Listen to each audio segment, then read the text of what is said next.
সুপ্রিয় দর্শক, নতুন একটি ভিডিওতে আপনাদের স্বাগতম। বাংলাদেশের সাম্প্রতিক রাজনৈতিক ইতিহাসে কওমি মাদ্রাসা স্বীকৃতি, জামায়াতের প্রভাবে ডক্টর মোহাম্মদ ইউনূসের ভূমিকা ও বিদেশি শক্তিতে ভূ-রাজনৈতিক উদ্দেশ্য ঘিরে গঠিত হয়। আমি হঠাৎ করে ২০১৮ সালে ১১ই এপ্রিল তারিখটি খুবই স্পষ্টভাবে মনে করতে পারি, কারণ ওই দিন বাংলাদেশের ইতিহাসে মৌলভীবাদ বিস্তারে একটি বিশাল টার্নিং পয়েন্ট ছিল। সেদিন আওয়ামী লীগ সরকার কওমি মাদ্রাসার সনদ সরকারি স্বীকৃতি দেয়। এর ফলে মাদ্রাসার ছাত্রছাত্রীরা দেশের সকল পাবলিক বিশ্ববিদ্যালয়ে ভর্তির সুযোগ পান। এটি একটি বড় আফসোস হয়েছিল। ২০০০ সাল থেকে বিদেশি পাবলিক বিশ্ববিদ্যালয়গুলো কার্যকরিত জামাত ইসলামের ঘাঁটি হয়ে ওঠে। অনেকেই আওয়ামী লীগকে সমর্থন করে। আমার এই বক্তব্য বিরোধিতা করতে পারেন, এমনকি আমাকে গালিগালাজও দিতে পারেন, কিন্তু এটি একটি স্থির সত্যি।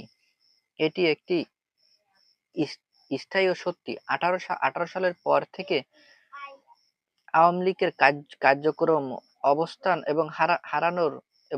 এবং মৌলভীবাদ তাদের ভূমিকা অস্বীকার করার কোনো সুযোগ নেই। ইতিহাস এখনো তাকে ক্ষমা করতে পারেনি। ঢাকা বিশ্ববিদ্যালয়, জগন্নাথ, জাহাঙ্গীর এবং চট্টগ্রাম বিশ্ববিদ্যালয়ে এবং রাজশাহী বিশ্ববিদ্যালয়ে সবখানে মাদ্রাসা থেকে আসা জামাতের বিশ্বাসী ও শিক্ষার্থীরা জামাত ও হিজবুত তাহরির কার্যক্রম চালিয়ে যাচ্ছে। উদাহরণ হিসেবে বলা যায়, আসিফ মোহাম্মদ, সজীব ভুঁইয়া, মাহফুজ আলম, হাসনাত, এদের মতো শিক্ষার্থীরা কখনোই প্রতিযোগিতার চিন্তা করেনি, শিক্ষক হয়নি। মাদ্রাসার ব্যবস্থাপনা একটি পরিবেশ যেখানে উন্মুক্ত চিন্তা বা যুক্তির চর্চা হয় না।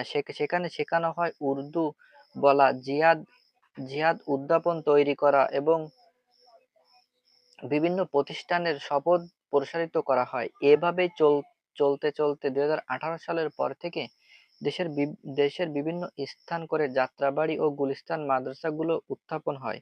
এরপর থেকে মাদ্রাসার ভূমিকা দেখা যায় যাত্রাবাড়ি জুলাই আন্দোলনের, সেখানে সরকারের বড় ভূমিকার মুখে পড়ে। ২০১৮ সালে ১১ই এপ্রিল প্রধানমন্ত্রী শেখ হাসিনা ঐতিহাসিক সরওয়ার্দী উদ্যানে হেফাজত ইসলামের কেন্দ্রীয় নেতা উপস্থিতিতে এক বিশাল সমাবেশে অংশগ্রহণ করেন। সেখানে তাকে দেশমাতা উপাধি দেওয়া হয়।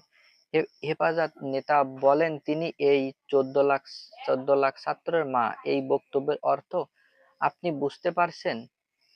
উদ্দেশ্য ছিল অন্য কিছু। বাংলাদেশের ইতিহাসে এই প্রথম প্রধানমন্ত্রী একটি ইসলামিক সংগঠন মাতার স্বীকৃতি দিল। এরপর দেখা যায় হেফাজত ইসলাম বঙ্গবন্ধুর ভাস্কর্য ভাঙচুর, ৩২ নম্বর বাড়িতে আক্রমণ করে আওয়ামী লীগের অফিস পুড়িয়ে দেওয়া, নেতাকর্মীদের হত্যা করা। তাহলে প্রশ্ন থেকে যায়, আসলে এরা কারা? আওয়ামী লীগের মিত্র আর কারাই বা শত্রু? বাংলাদেশের সব ইসলামী রাজনৈতিক দলগুলো আন্দোলনে বাংলাদেশে খেলাফত মসজিদ, হেফাজতে ইসলামী, জামায়াত ইসলামে তার নামে আন্দোলন হলেও মূল উদ্দেশ্য ছিল তারা সবাই জামায়াতের অংশগ্রহণে নতুন নামে, যেমন এনসিপি, জাতীয় নাগরিক পার্টি, ডক্টর মোহাম্মদ ইউনূসের দলে তারা সবাই জামায়াতের বিসিবি টিম। বর্তমান ডক্টর মোহাম্মদ ইউনূস জামায়াতের মধ্য খারাপ চলছে। লন্ডনে তারেক রহমানের সঙ্গে সাক্ষাতের পর থেকে ডক্টর মোহাম্মদ ইউনূস নির্বাচন নিয়ে আলোচনা করার পর জামায়াত ইসলামীকে এক বিবৃতিকর জানান। ডক্টর মোহাম্মদ ইউনূস নিরপেক্ষতা হারিয়ে, কিন্তু প্রশ্ন হলো ডক্টর মোহাম্মদ ইউনূস কখন নিরপেক্ষতা ছিলেন? জামায়াতের সহায়তা নিয়ে তিনি সরকার চালাচ্ছে। প্রশাসন, শিক্ষা, বিচার বিভাগ জামায়াতপন্থী ব্যাপকভাবে প্রভাব তৈরি করছে। আন্তর্জাতিক ট্রাইব্যুনাল যেসব যুদ্ধ অপরাধীদের ফাঁসি দিয়েছেন তার প্রতিশোধ নিতে জামায়াতের বিচার ব্যবস্থা আধিপত্য চাচ্ছে।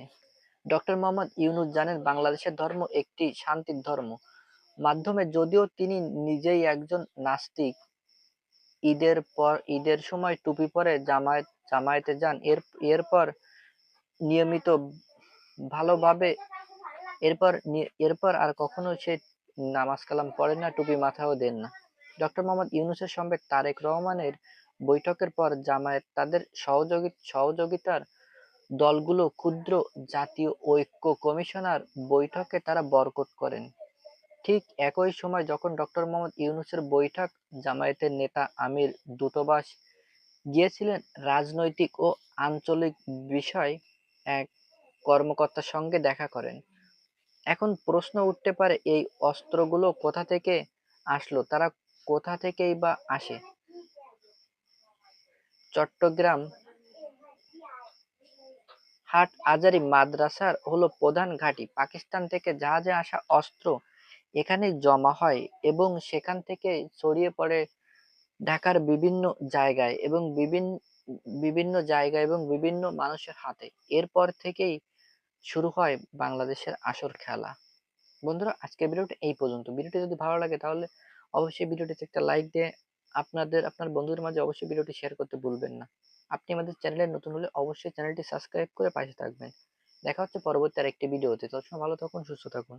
এত সময় আমাদের সাথে থাকার জন্য আপনাকে অসংখ্য ধন্যবাদ।